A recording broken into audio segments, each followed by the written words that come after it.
Welcome to Things We Do for Love, where love makes people do the weirdest, wildest things. And we're here to laugh, gasp, and shake our heads along the way. Subscribe, unless you hate fun. Some stories begin with love, some with ambition, but this one begins with betrayal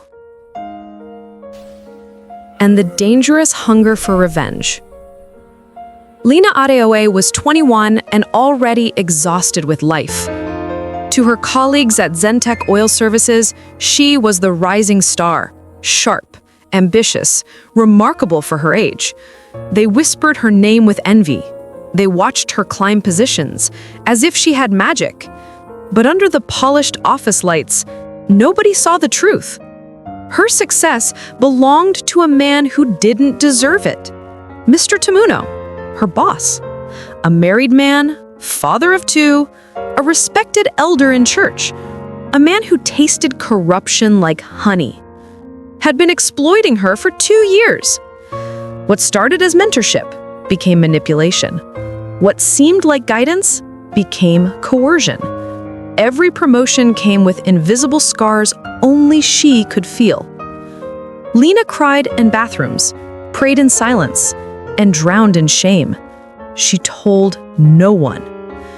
When you are young, broke, and alone, silence feels like survival. On a stormy morning in June, Lina walked into the office and found an envelope on her desk. A wedding invitation. Mr. Tamuno's handwriting curled across the front. "You are important to me. Attend and behave. Don't forget who made you." The room spun. Her throat tightened. Her heart cracked. He wanted her at his daughter's wedding? To sit among guests and smile like a family friend while he stood at the altar pretending to be a dignified father? That day broke something in Lina. Something that could not be repaired. Something that demanded revenge. Lina didn't want justice. Justice was too polite, too vague, too slow. She wanted destruction. So she crafted a plan built on cold logic, hidden rage, and a smile that concealed storms. She whispered small truths to Tamuno's enemies. He hides things. He lies. He abuses power. He isn't as clean as he appears. Envy is a weapon if you sharpen it. She sharpened it well. Every message, every call, every forced favor, every coerced agreement, she kept them all.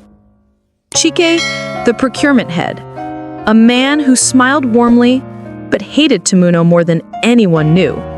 They met secretly at night in a bar. Lina slid her phone across the table. She said, "I can bring him down, but I need your help." Chike looked at the evidence. His eyes widened, his breathing deepened. Then he smiled, not a kind smile, a dangerous one.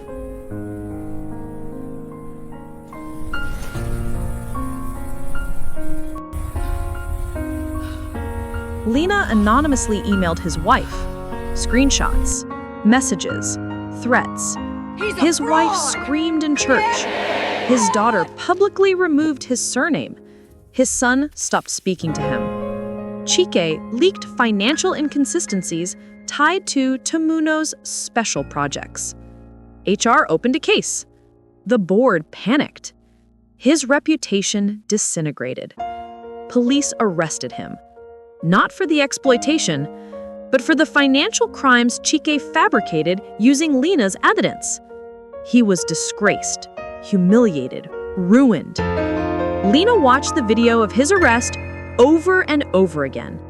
She felt satisfaction, but also something darker, a coldness that made her wonder, is this what power feels like? The CEO called her in weeks later, not to commend her, not to comfort her, but to ask her to help stabilize the department. She accepted. Yet something in her life began to change. People looked at her differently. Their smiles were polite, but their eyes held something else. fear, suspicion, unease. She thought nothing of it. Not yet. One night, Lina received a message from an unknown number. "Meet me at the office, 8 p.m., alone. I know what you did." Her heart froze. She considered ignoring it, but fear eats silence, so she went. The office was dark. Lights flickered. The air smelled of dust and secrets. In the conference room sat Chike, but not the friendly Chike, a different one, smiling softly, calmly, like a man who owned the room. He said, "You helped me destroy Tamuno. Now, you will help me destroy the next one." Lina stepped back. She asked, "What are you talking about?" Chike slid a folder toward her. Inside were her messages, her recordings, evidence she collected, screenshots of her anonymous leaks. He had everything. He said, "You thought you were helping me. No, Lina, you were helping me. Now, Tamuno's gone. I need another sacrifice." Her blood ran cold. She realized she was never the mastermind. She was the pawn. Chike had used her revenge to eliminate his rival and step into greater power. And now he owned her. He whispered, "If you don't cooperate, I'll report you as the mastermind behind the financial fraud. The evidence points to you, not me." Lina felt the room spin. Her revenge had become her prison. Days turned to weeks. Chike forced her to sign documents, approve illegal payments, create reports that framed innocent workers. Every time she hesitated, he tapped his folder of evidence. Her guilt grew. Her tears dried. Her soul darkened. Lina had destroyed a monster only to create a worse one. A monster who wore a gentle smile and held her fate in his palms. One night, Lina stood on her balcony overlooking the dark city. She thought she had won, but she had simply opened a door to a deeper, darker world. A message buzzed on her phone again. "New task tomorrow. Don't be late," from Chike. She closed her eyes as tears slid down her cheeks. She whispered into the night, "I didn't mean for it to go this far." But darkness doesn't care about intentions. It only cares about who enters. And Lina had entered fully. Her revenge was complete, but her freedom was gone. Her silence had been survival. Her revenge had been power. Now her consequence was slavery. And somewhere in a prison cell, Mr. Tamuno whispered her name in anger, while Chike whispered it in control, and Lina whispered it in regret. The scorned had become the haunted. Weeks passed. Chike's control tightened like a rope around Lina's throat. He made her sign fraudulent forms, manipulate inventory numbers, authorize ghost contracts, approve payments to shell companies. Every time she hesitated, he opened the folder that contained all the evidence of her revenge against Tamuno. Lina became a silent prisoner in her own career, a puppet whose strings were soaked in guilt and fear. But the breaking point came one night when she discovered something chilling. Chike had added her name as a secondary signatory on a 62 million naira account, an account she knew nothing about, a sacrificial lamb account. She realized then, Chike wasn't planning to use her forever. He was preparing to eliminate her. That night, Lina cried for the first time in months. Not out of fear, but from the cold realization if she didn't fight back now, she wouldn't survive. Lina stopped being emotional. She became calculated, precise, silent. She studied Chike the way prey studies a predator. Her patterns, her weaknesses, her habits, her greed, her arrogance, her blind spots. And she found one. Chike trusted technology too much and people too little. He thought he was untouchable because he saved everything on encrypted drives. He thought Lina had no one to run to because he believed she was alone. He was wrong. Lina still had one person in her life who knew how to fight monsters. Her older brother Dele, a cybersecurity analyst. Quiet, brilliant, and unassuming. She never told him everything. She carried her shame alone. But this time, her silence had to break. When Lina showed up at Dele's apartment, she looked like a ghost wrapped in expensive office wear.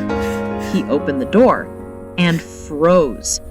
"Lina, what happened?" She collapsed into his arms and told him everything. Not the sanitized version, not the brave version, the raw, ugly truth. He listened. His jaw clenched. His hands trembled. His breathing changed. When she finished, Dele said only one thing. "We're going to burn him down." Dele hacked Chike's personal cloud storage.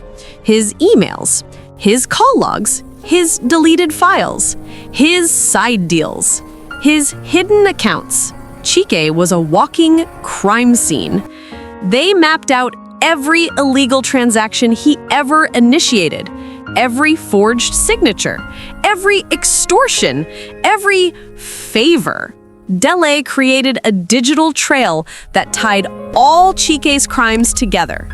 Perfectly organized, easily traceable, impossible for him to escape. But he did not frame Chike. He simply revealed the truth Chike had been hiding. All they needed was the right trigger. Lina asked Chike a private meeting. He smiled when he saw her, his smile calm and poisonous. "Good girl," he said softly. She slid a document across the table.